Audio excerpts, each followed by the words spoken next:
Hi,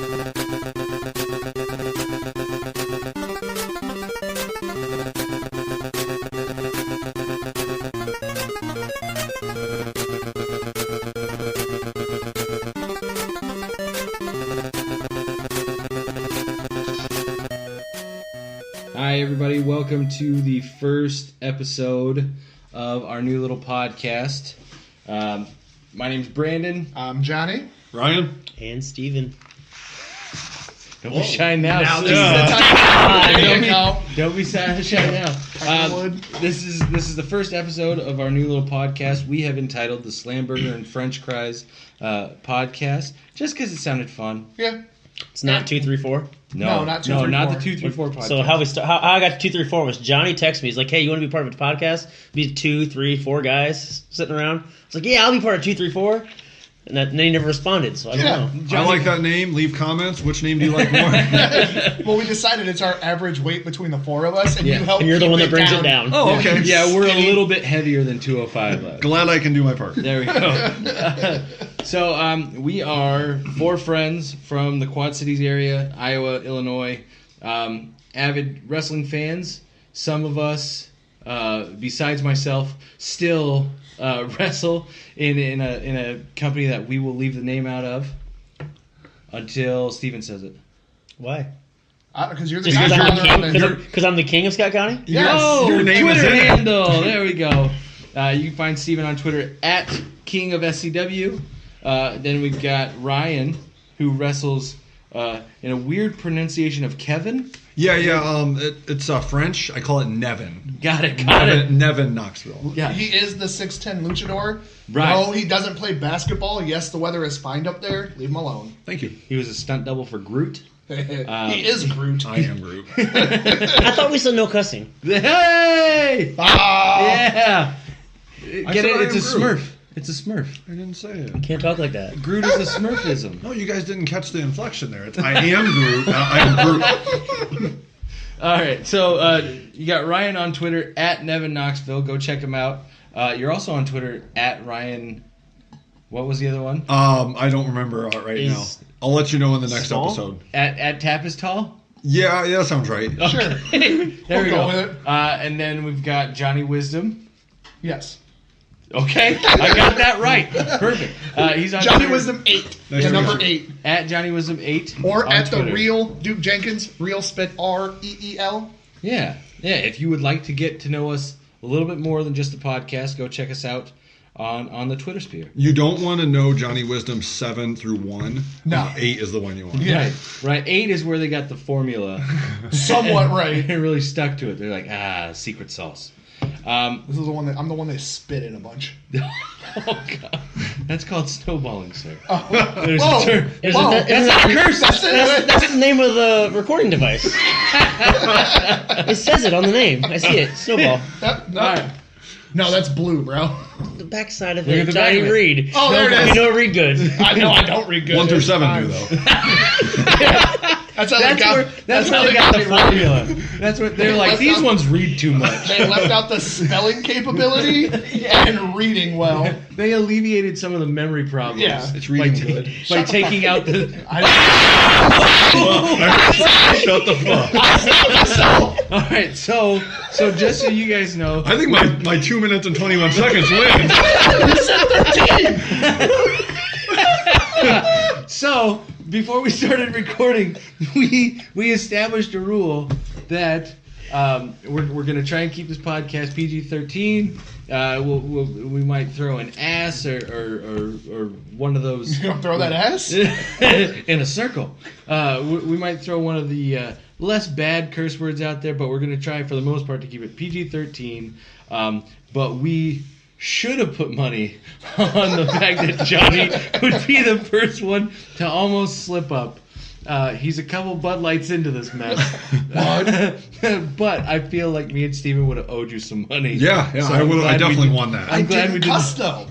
Okay, He was that's so okay. close. I was. Okay. So close. It was close enough. You that can't I'm like, tell on the "Ugh." audio, but I'm winking right now. Yeah, I don't know. That was close enough that an NFL referee would have been like, "Yeah, that was a catch." That was only made the catches easy now.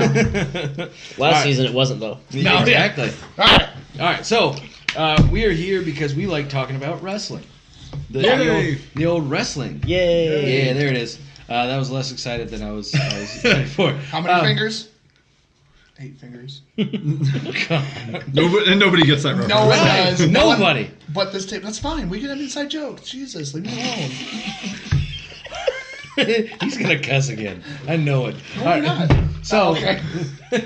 so we are here because we like talking about wrestling, and I don't know if you guys know it or not, but one of wrestling's biggest weekends just ended.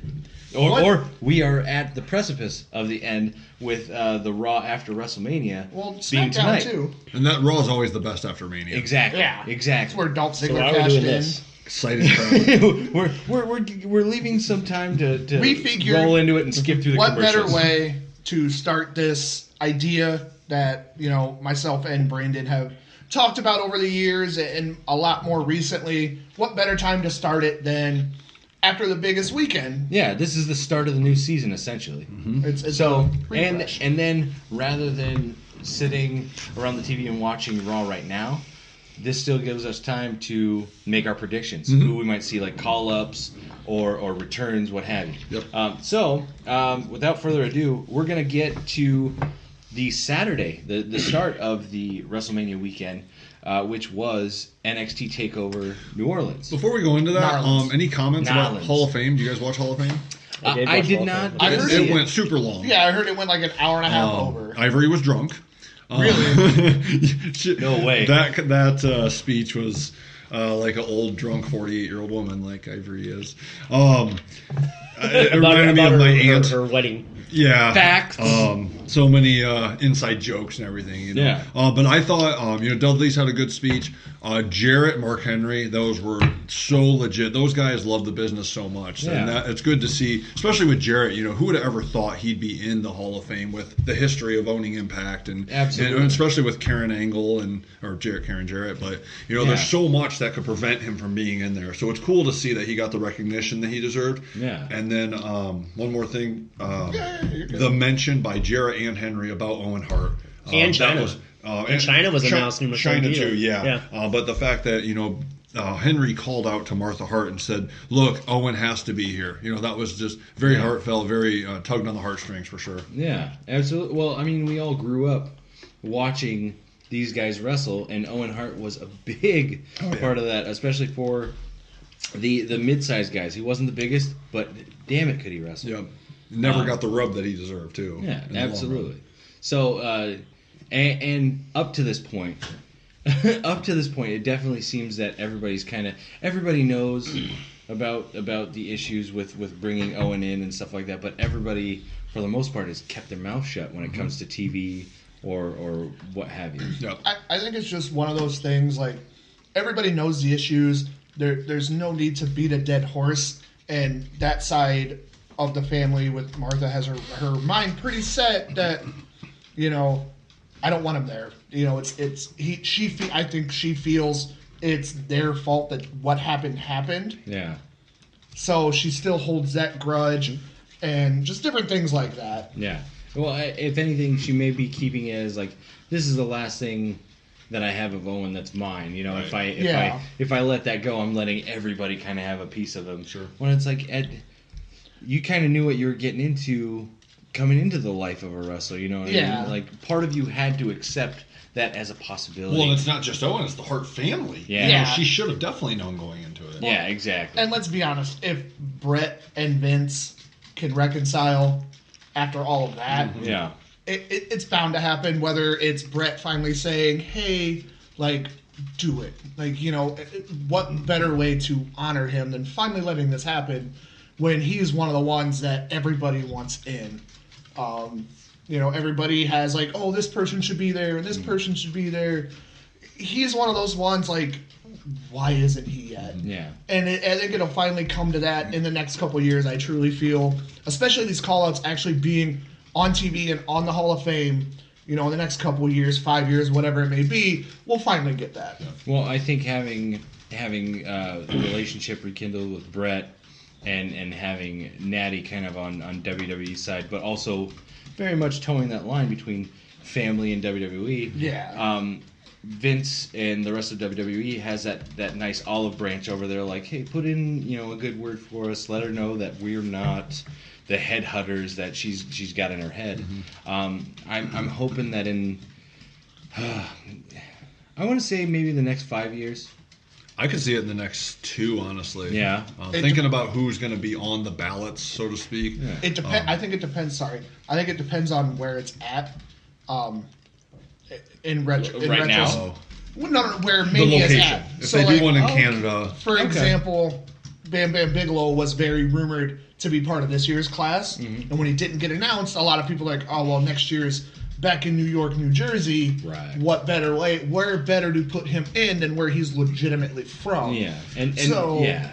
And who knows? Being that close to Canada, maybe they'll throw an Owen in there. But if they do Owen, he has the headline. He's the headliner. Like, no doubt. he's the headliner one. Oh, I honestly, being such a fan, I would want them to make just a whole Hall of Fame, like Just 3 one hours ceremony? about Owen. Oh, God. But at the same time, I know that's not. They're not going to fill an auditorium and do that for 3 hours just for Owen. Right. But then at the same time, like, I mean, if you watched it, Goldberg was a headliner, but there was like no one in the crowd by the time he went on because it was so long. Because Exactly. it ran so long. Thank you, Hillbilly Jim. Oh my God. That was as bad as Mr. T. I want to thank my mama and my mama and my mama. My mama always said, "God damn it, man! Off the stage, go." So anything else from like the Thursday, Friday? Any cool stuff you guys saw from like some of the bigger independents that always go down there? Besides David Arquette getting back into wrestling. I'm a big, because he did so much for WCW. It makes it even better. Sorry to cut you off, but he got into the promotion where the two companies that partner for that are from Iowa and Chicago. Yeah. It's AAW and Revolver do the pancakes and pile drivers. Right. So it's kind of cool to have that, like, okay, Arquette got called up to do this or he did this. Well, it brings it kind of closer to home. Yeah, it brings it closer to home with the Seth Rollins thing, and just all of that.